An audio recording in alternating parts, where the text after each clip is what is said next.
जो है हम जिस टॉपिक को स्टार्ट करेंगे, हम कल वाले टॉपिक की कुछ कंटिन्यूएशन की बात करेंगे, जिसमें हमने बायोलॉजिकल हाफ लाइफ की बात की थी और उसके साथ साथ हम वॉल्यूम ऑफ डिस्ट्रीब्यूशन की बात करेंगे।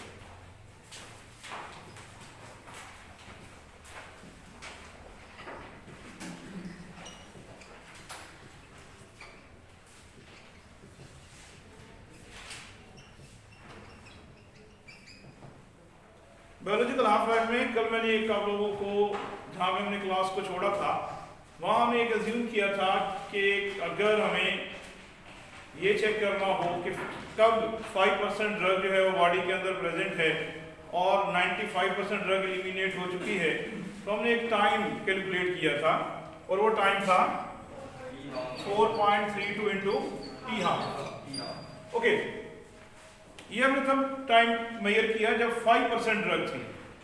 इसी फार्मूला की बेस पे हम एक और थोड़ी इसकी मजीद डिटेल पढ़ने की कोशिश करते हैं। फॉर एग्जाम्पल, अगर हम ये बोलें कि अगर एक इंजेक्शन है, उसका आईवी इंजेक्शन के बाद हम ये चेक करना चाह रहे हैं कि कब जो है वो ड्रग 90% तक बॉडी में प्रेजेंट है और 10% एलिमिनेट हुई है, तो हम ये टाइम निकाल सकते हैं। से अगर हमें कोई कहे कि 80% अगर निकालना है और उसके लिए हम टाइम अगर निकालना हो कि कितने परसेंट ड्रग जो है वो कितने टाइम तक 80% ड्रग जो बॉडी में रिटेन किया हुआ है और 20% एलिमिनेट हुआ है, उसके लिए हमारे पास जो सिंपल फार्मूला है वही Cp is equal to Cp nought E minus KT है। Cp is equal to Cp nought E minus KT। इसके लिए हमें फॉर एग्जाम्पल अगर हमें ये चेक करना है 10% ड्रग जब बॉडी में प्रेजेंट है, या यूं बोल लीजिए 90% एलिमिनेट हो चुकी है, तो तब कितना टाइम गुजर चुका होगा, ये हमारा क्वेश्चन है। इस क्वेश्चन को आंसर करने के लिए हम ये जो Cp है इसको लिखेंगे 10% of Cp nought E minus K 10%। यहां में बोलेंगे कि Cp नॉट से cancel, 10% means 0.1 E minus KT 10%। Okay, exponential को हमें कैंसिल करने के लिए हम ln अप्लाई करेंगे। ln of 0.1 ln of E ये कैंसिल, और ln ऑफ 0.1 क्या होगा जी, क्या आंसर आ रहा है? Minus 2.303 minus KT 10%, minus minus से कैंसिल, और K की जगह पे आप राइट कर सकते हो 0.693 over T half into T 10%, 2.303 cross में आए, हम इसे T हाफ से मल्टीप्लाई करेंगे और 0.693 से डिवाइड कर देंगे, तो हमारे पास ये आंसर आ जाएगा 2.303 divided by 0.693 into T half is equal to T 10%. The time at which 10% of drug is present in the body and 90% drug is eliminated. Okay, क्या आंसर बनेगा? 2.303 divided by 0.693, 3.32. It means time 10% is 3.32 into T half. The time at which 90% of drug is eliminated and only 10% drug is present. For example, if we are giving the drug 100 milligram and after 3.32 into T half, we will assume that 90 milligram drug is eliminated and only 10 milligram drug is present in the body. Same case, we can calculate 10%, 20%, 30%, 80 and 90. So we will make a sum table by assuming their values.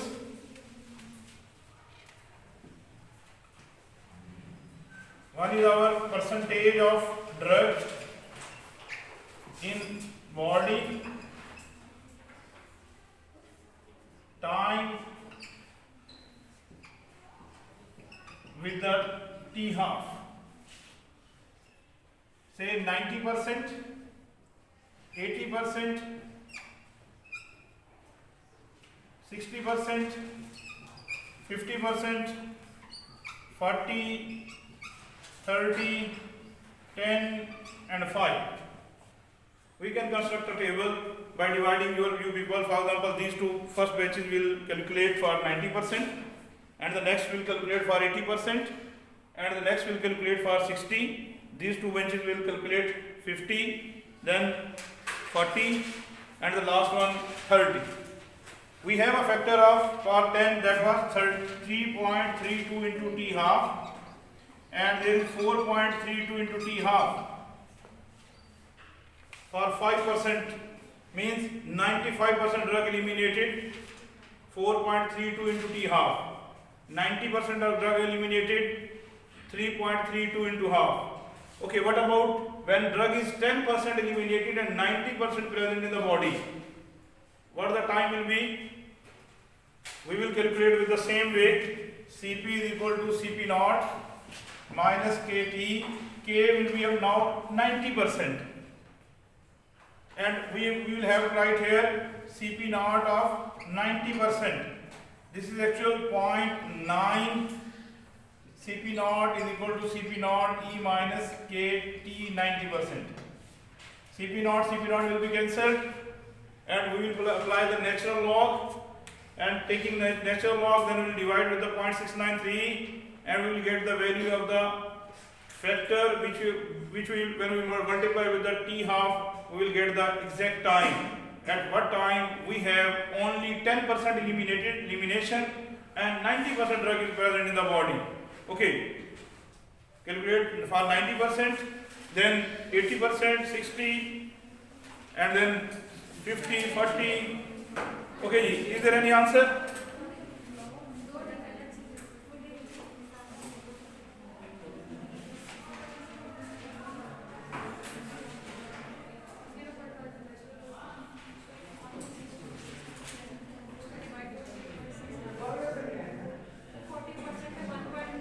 For 40% it was 1.32 into T half. Okay, another.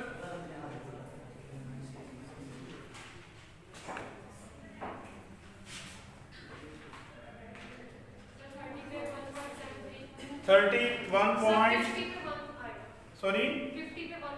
50 by 1 into T half. Okay. 30 by 1.76 into T half. Okay, what about 60, 80, 90? 0.321 T half. Okay, 90. Sorry, 60? 0.72 into T half. Okay, next.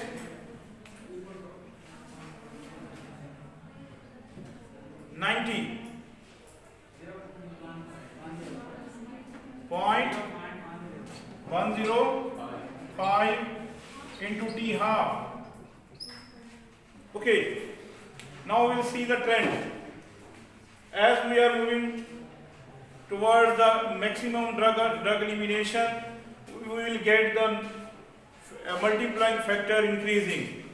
For example, when we have 90% drug and 10% elimination, time is 0.105 into T half.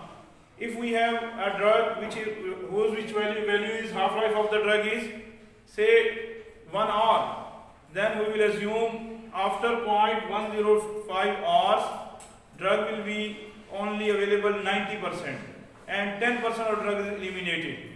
Okay, as we discussed with the same scenario with the 80%, we will get 0.321 hours, 0.72 hours. Okay, what about the 50? 50 will give us the actual definition of our drug, because we are assuming that it's a time at which half of the drug is eliminated, and we have started with the 100 and now we are at 50. It means we are discussing with the half-life, and half-life will be equal to the 1 half-life.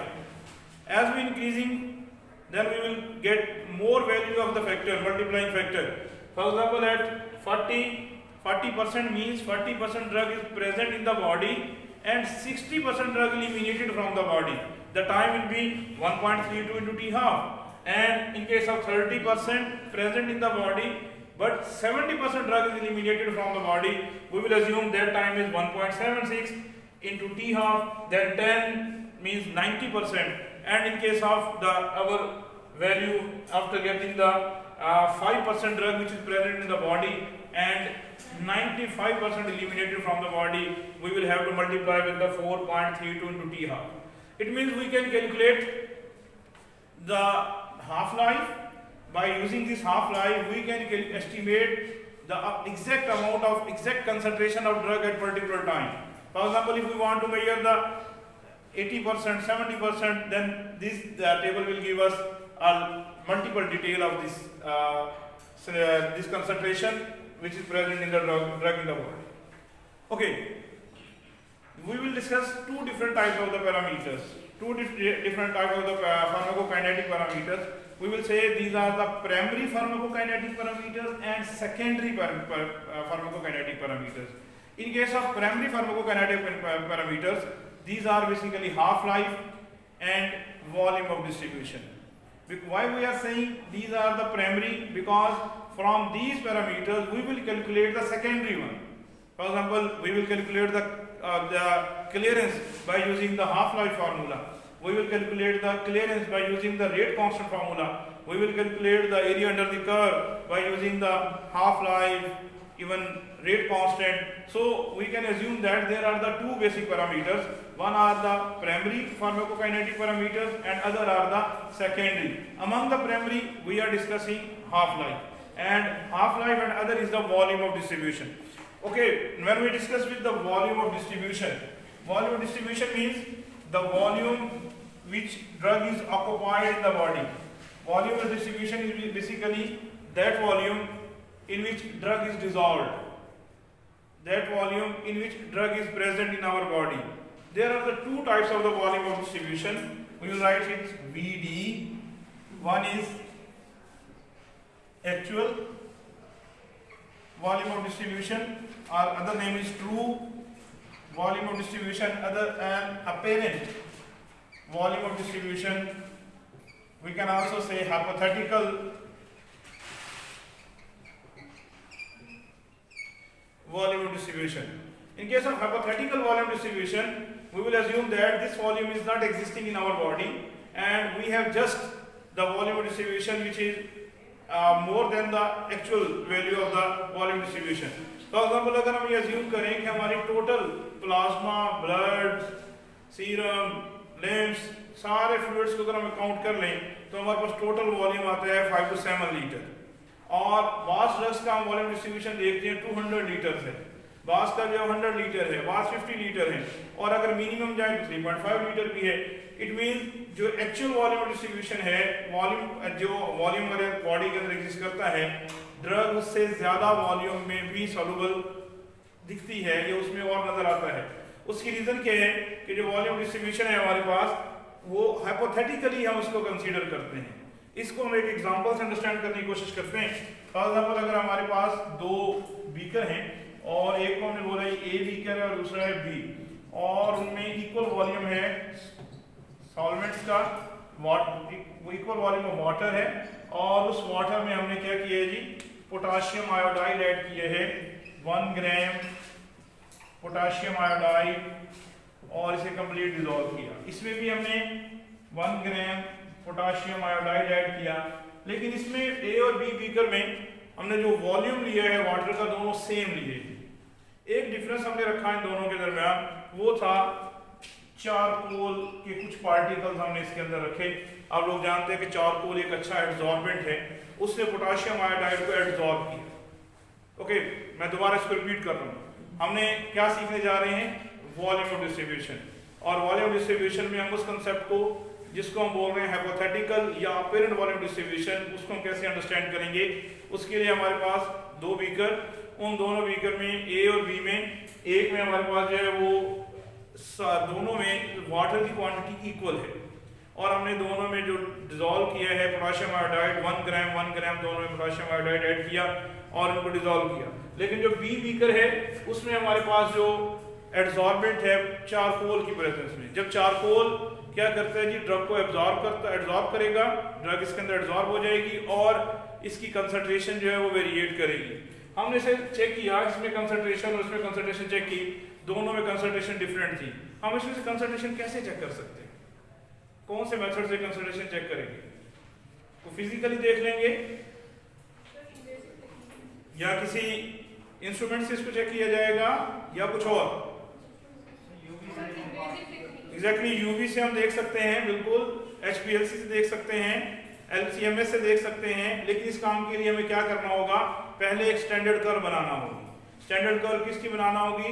हमने इसमें क्योंकि potassium iodide add किया है तो potassium iodide की non concentrations की हम dilution बना लेंगे 100 ppm से 50, इधर जो आप लोगों ने फार्मास्यूटिकल एनालिसिस में काम करके आए हैं, आपने एक स्टैंडर्ड कर्व बना ली।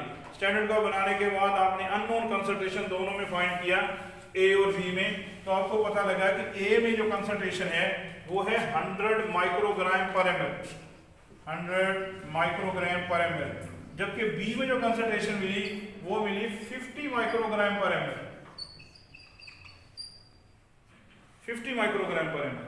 जो 50 माइक्रोग्राम, इन दोनों की हालांकि हमने शुरू में दोनों में इक्वल अमाउंट में पोटेशियम आयोडाइड ऐड किया था, दोनों में वॉल्यूम इक्वल है, लेकिन डिफरेंस कहाँ है? बी में चारकोल एड्सॉर्बेंट प्रेजेंट है। एड्सॉर्बेंट की प्रेजेंस की वजह से ड्रग की कंसंट्रेशन जो सॉल्वेंट के अंदर थी वो कम थी। रीजन ये है कि कुछ ड्रग जो है वो एब्जॉर्ब हो चुकी है, कहां पर? चारकोल में। सेम सिनेरियो जो है हमारी बॉडी का, ह्यूमन बॉडी को अगर हम बीकर बी से सिमुलेट कर लें तो हमारे ह्यूमन बॉडी में ना सिर्फ प्लाज्मा है, ब्लड है, बल्कि और भी सारे जो सॉल्वेंट सारे मिला लें, उनके अलावा हमारे पास कुछ ऑर्गन्स भी हैं, और ये ऑर्गन्स जो है ये जस्ट लाइक चारकोल हैं, एड्सॉर्बेंट हैं, इनमें ड्रग एड्सॉर्ब होती है। इस वजह से जो एक्चुअल कंसंट्रेशन जो हमें प्लाज्मा में नजर आ रही होती है वो सारी वही नहीं है जो ड्रग की बॉडी में प्रेजेंट है, बल्कि उनमें से कुछ कंसंट्रेशन जो है वो ऑर्गन्स को भी अप्रोच कर चुकी है। जब इसमें कैलकुलेट करते हैं इसका वॉल्यूम और इसका वॉल्यूम, तो हम इसके लिए एक मेथड यूज कर सकते हैं, यूनिटी मेथड। कितने लोगों ने नाम सुना हुआ यूनिटी मेथड का? यूनिटी मेथड का नाम सुना हुआ? ओके, किसी ने नहीं सुना हुआ यूनिटी मेथड? 2-4 नाम सुना हुआ। यूनिटी मेथड जो है उसमें हमारे पास सिंपल हम ये अज्यूम करेंगे कि हम इसमें मेजर करना चाह रहे हैं कि कितनी कंसंट्रेशन है, क्योंकि हमें ये मिल गया इसका कितना वॉल्यूम है। हमारे पास अब दो चीजें हैं, एक हमारे पास ये ml है वॉल्यूम, और एक microgram amount, same gram amount. It means दो हमारे पास मैसेज हैं और एक वॉल्यूम है। आप लोगों ने फॉर्मूला सुन रखा है C1V1 = C2V2, कितने लोगों ने सुन रखा है? ओके, यही यूनिटी मेथड है। M1V1 V2 M2V2 सुना हुआ है ना जी? बिल्कुल सेम उसी फार्मूला को अगर अप्लाई करेंगे तो यहाँ पर आप V1 आपके पास एक है, V2 मेजर करने जा रहे हैं। अच्छा, पहले हम इसका क्या कर लेंगे, इसके यूनिट सेम करेंगे। यूनिट सेम करने के लिए हम इसे राइट करेंगे 0.1 मिलीग्राम पर ml। मैंने 100 माइक्रोग्राम को 0.1 मिलीग्राम लिख दिया, कोई इशू नहीं है, मैंने माइक्रोग्राम को मिलीग्राम में कन्वर्ट किया।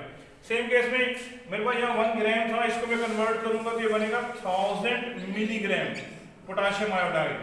तो अब मेरे यूनिट्स जो दोनों तकरीबन सेम हो गए हैं, दोनों मिलीग्राम में यूनिट्स आए हैं। तो मैं यहाँ ये राइट करूंगा कि मेरे पास जो वैल्यू है 1 ml 0.1 मिलीग्राम ड्रग प्रेजेंट है, कितने ml में? 1 ml में, 0.1 मिलीग्राम पर ml। ओके, 1 मिलीग्राम कितने प्रेजेंट हुआ? 1 डिवाइडेड बाय 0.1, और इसी को अगर हम मल्टीप्लाई कर दें, हमारे पास जो वैल्यू है 1000, तो 1000 मिलीग्राम में क्या होगा जी? 1 divided by 0.1 into 1000, answer is 10,000 ml which is 10 liter। VD of volume beaker A is 10 liter। For example हम जो हमने assumption किए हैं 10 लीटर वॉल्यूम डिस्ट्रीब्यूशन है बीकर A का, बीकर B का कैलकुलेट कीजिए। बीकर A में 10 लीटर है, हमने इसे यूनिट्स को पहले कंबाइन किया, दोनों में मिलीग्राम यूनिट्स को कन्वर्ट किया, और हमारे पास जो है वो पर लीटर, ठीक है। अब उसी को हमने जब ml में आंसर आया उसको हमने लीटर में कन्वर्ट किया तो आंसर हमारे पास 10 लीटर आया है। बी के केस में हम जब इसके यूनिट्स को चेंज करेंगे ये बनेगा 0.05 मिलीग्राम पर ml और ये बन जाएगा 1000 milligram of potassium iodide.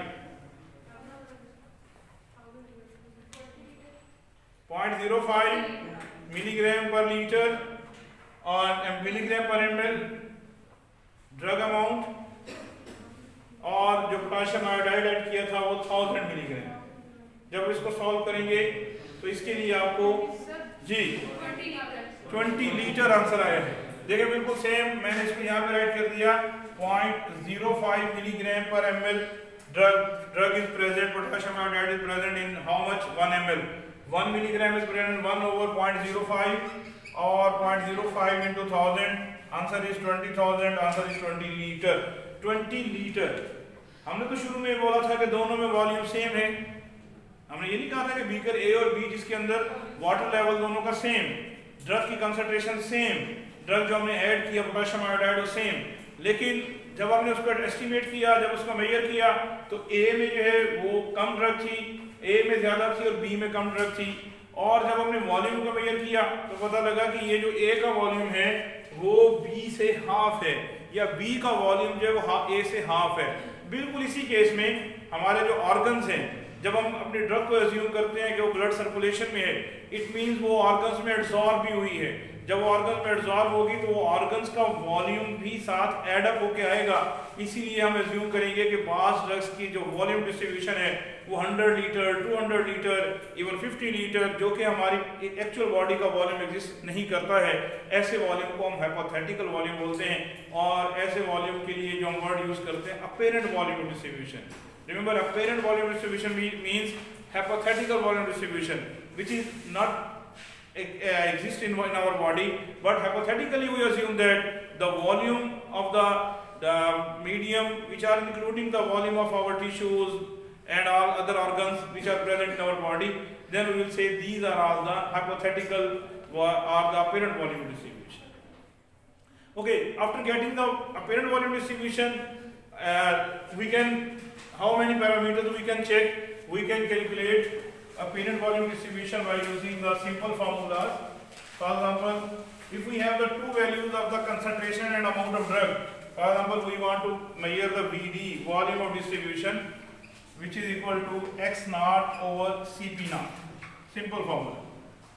X naught is actually amount of drug, dose of drug which is given to the patient, and Cp naught is the initial plasma concentration. Cp units are milligram per liter and dose units are in milligram. When we write these units, we will get the unit of the volume distribution, that is liter. And the for example, we will write here dose in milligram, okay, Cp in milligram per liter, and liter will be the denominator milligram will be cancelled, and answer is in liter. Units of the volume distribution is liter. Volume distribution can also be measured. Clearance is equal to KVD and VD is equal to clearance over K.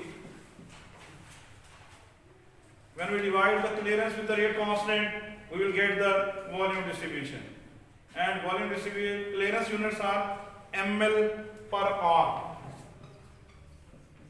and K units are per R. Remember, R will be cancelled and units are ml or the liter of the volume distribution. In case of clearance means जी clearance को कैसे define करेंगे? Clearance क्या है actual? Amount of drug है, plasma है, time है, क्या है? Clearance is a function of body. Okay, कैसे इसको clear कीजिए, कैसे?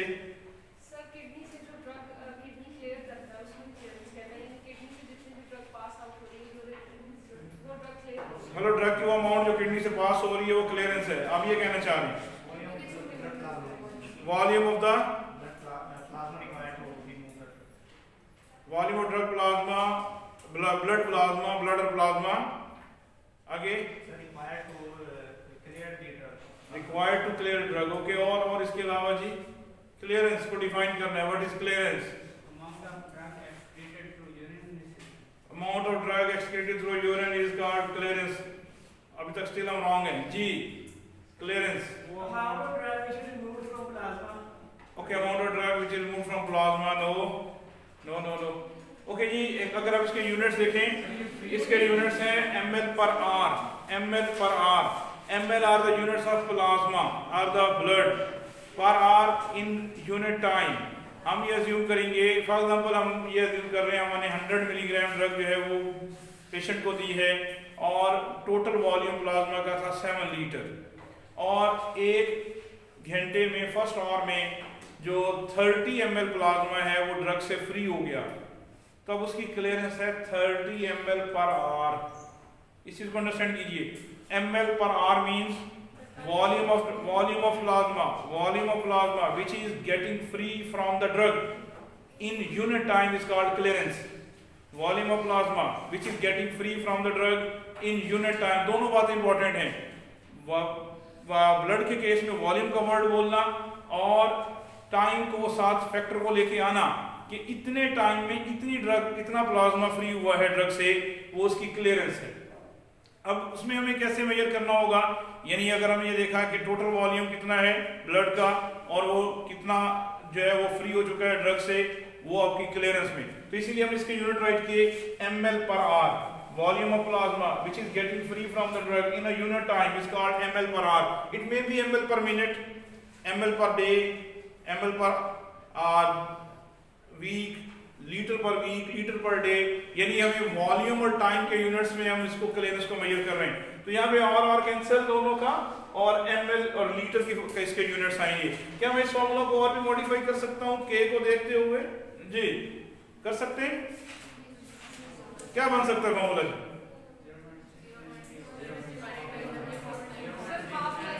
ओके, हम इसको हाफ लाइफ से रिगार्डिंग बना सकते हैं. ठीक है, VD is equal to clearance over 0.693 into T half. 0.693 over T half. अब यहाँ पे हमें इन फैक्टर्स को हम बिल्कुल क्लियर बोल सकते हैं. VD is directly proportional to clearance. VD is inversely proportional to rate constant. Volume distribution is directly proportional to clearance. Volume distribution directly proportional to half life. Volume distribution directly proportional to dose. Volume distribution inversely proportional to the initial plasma concentration.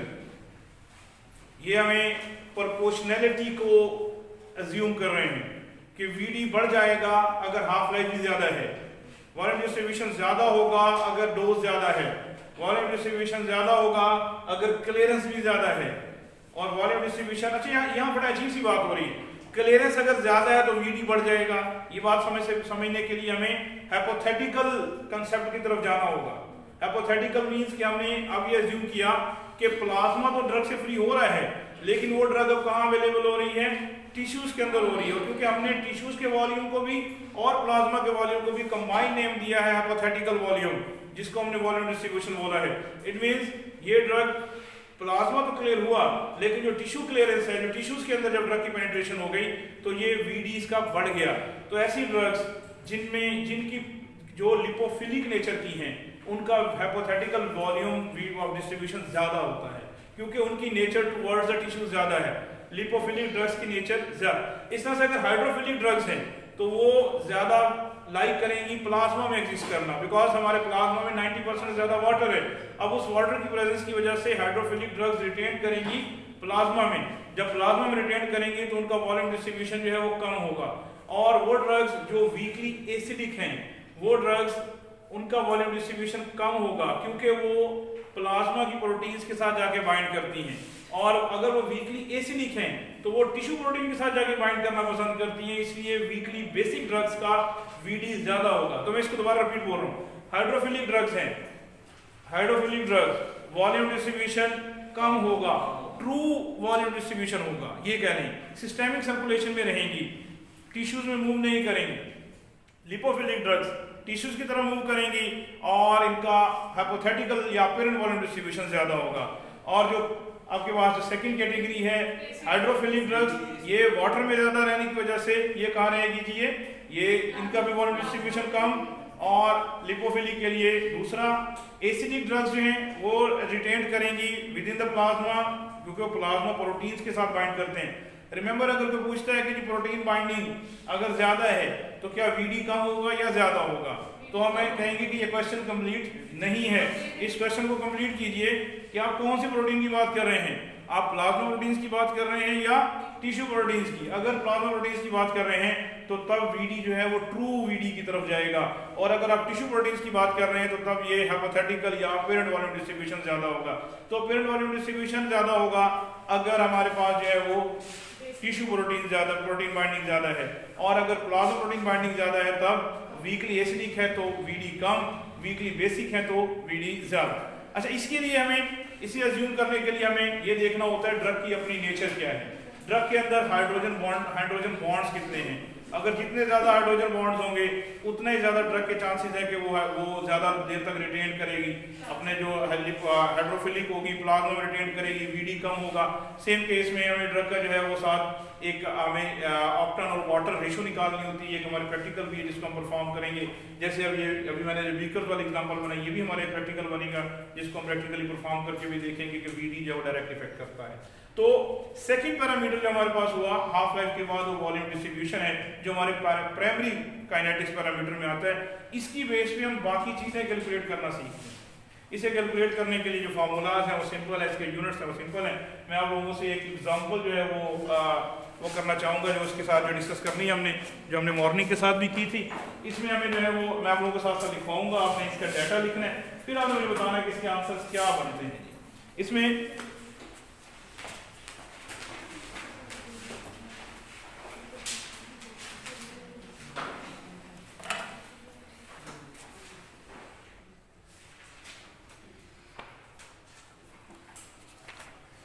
और next में हमारा जो quiz होगा, I guess कि मैं इसको हम numericals में ले जाएंगे, क्योंकि हम जैसे एमसीक्यूज के अलावा हम उसमें न्यूमेरिकल भी ऐड कर सकते हैं या आपके पास क्लिनिकल सिचुएशंस भी ऐड कर सकते हैं, और उससे हम फिर उसको लेंगे। क्वेश्चन सुनेंगे, बड़े इंटरेस्टिंग क्वेश्चन है, फिर आप लोगों ने मुझे आंसर भी करना है। उसमें पहला क्वेश्चन इसका है, a drug S1 has the therapeutic range 3.5 to 1 milligram पर लीटर। थेराप्यूटिक रेंज बताई जा रही है, what it means.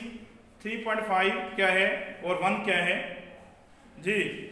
Therapeutic range, अगर आप लोगों को याद हो हमारी शुरू की क्लासेस हमने बात की थी थेराप्यूटिक विंडो की, थेराप्यूटिक इंडेक्स की, और उसमें हमने बात की थी दो वर्ड से हमारे पास, एक था MEC और एक था MTC। और हमने कहा था कि ये MEC है और फिर हमने बोला था MTC। उसमें क्या 1 से लेकर 3.5 मिलीग्राम है। व्हाट इट मींस, इसकी MEC कितना है 1 मिलीग्राम पर ml है, और MTC जो है वो 3.5 मिलीग्राम पर ml है। रेंज बता दी है, ये रेंज आपको हर लीफ इंसर्ट पे मिलेगी, हर ड्रग के लीफ इंसर्ट पे मिलती है कि इसकी थेराप्यूटिक रेंज इतनी है, थेराप्यूटिक रेंज इतनी है। तो अब उसमें नेक्स्ट क्या है, नेक्स्ट ये है कि इसमें it has a VD volume distribution 120 litre. इसका VD कितना है जी 120 लीटर है। ओके, VD है 120 litre and clearance is 20 litres per hour. Clearance is 20 liter per hour. Okay. Recommended and IV dose of the free base to give an initial plasma concentration 3 milligram per ml. CP naught 3 milligram per liter. Okay, CP naught 3 milligram per liter. Now, अब हमारे पास जब CP naught 3 milligram per liter है, अब हमें क्या calculate करना है जी। इसमें हमने इसका क्वेश्चन देखिए, पहला क्वेश्चन ये है, how long do plasma concentration remain in the therapeutic range. कितनी देर तक ड्रग जो है वो थेराप्यूटिक रेंज में रहेगी, इस चीज को कैलकुलेट करना है, टाइम कैलकुलेट करना है। ये बिल्कुल वैसे ही कंसर्न है जैसा हमने पहले 10%, 20%, 30% के मैंने शुरू में आपसे इसको चेक करवाया। यानी अगर हम ये लिख लेते हैं CP equal to CP nought minus KT, तो ये टाइम आपको फाइंड करना है, और K आप फाइंड कर सकेंगे किससे, क्लियरेंस और VD से, और क्लियरेंस क्या है KVD, और K हमारे पास जो है वो क्लियरेंस ओवर VD। क्लियरेंस कितना है जी 20 और VD कितना है 120। इसको सॉल्व कर लेंगे, हमारे पास K की वैल्यू आ जाएगी, और यहाँ K वैल्यू राइट करेंगे। CP नॉट ये पहले बता चुके हैं, या सीपी क्या राइट किया जाए? हाँ जी, यहाँ पर हमें MEC राइट करना होगा, 1 राइट करना होगा। अगर हम 1 राइट करेंगे तो जितना हमारे पास टाइम आएगा जो इसका, यानी अगर मैं CP जगह पर 1 राइट कर दूं, क्योंकि मैं ये चाह रहा हूं कि 1 मिलीग्राम जब ड्रग कंसंट्रेशन हो तो उससे ज्यादा नीचे ये ड्रग कंसंट्रेशन ना जाए, और उस वक्त कितना टाइम पास हो चुका हो। तो मैंने यहाँ पे CP की जगह पर क्या राइट किया 1, CP नॉट की जगह पर क्या राइट किया 3, K की जगह पर मैंने इसको जो सॉल्व किया ये आंसर आया, और T मैंने फाइंड कर लिया। जब मैं इसका टाइम फाइंड करूंगा तो इसका आंसर ऑलमोस्ट आता है 6 to 7 आवर्स। तो ये 6 to 7 आवर्स मीन्स कि 6 आवर्स तक ये ड्रग जो है वो थेराप्यूटिक विंडो में रहेगी, और 6 आवर के बाद इसको सेकेंड डोज दे देनी चाहिए। इसी एग्जाम्पल को अगर हम आगे बढ़ा लें, अगर हमें ये कहा जाए कि इसका बी पार्ट, उसमें जो है if the lower plasma concentration must not fall below the 1.5 milligram per liter, when should the second dose be administered? अगर उसने कहा कि इस पे हम अगर चेक लगा ले कि नहीं, हमने इसको 1.5 मिलीग्राम से नीचे नहीं जाने देना, तो तब हमें सेकंड डोज कब देना होगी? बिल्कुल सेम सिनेरियो में वैसे ही सॉल्व करेंगे, और CP की जगह पर 1.5 रखेंगे, वो आपको 4 या 5 आवर्स के बाद इसकी सेकंड डोज देना होगी। ये कुछ इस तरह के न्यूमेरिकल्स मैं आप लोगों से शेयर करूंगा, और इससे हम फिर जो है इसी टॉपिक को आगे कंटिन्यू रखेंगे, और इसमें आप लोगों को अगर क्वेश्चन है तो वो आप बताएंगे जी। वॉल्यूम डिस्ट्रीब्यूशन, उसके यूनिट्स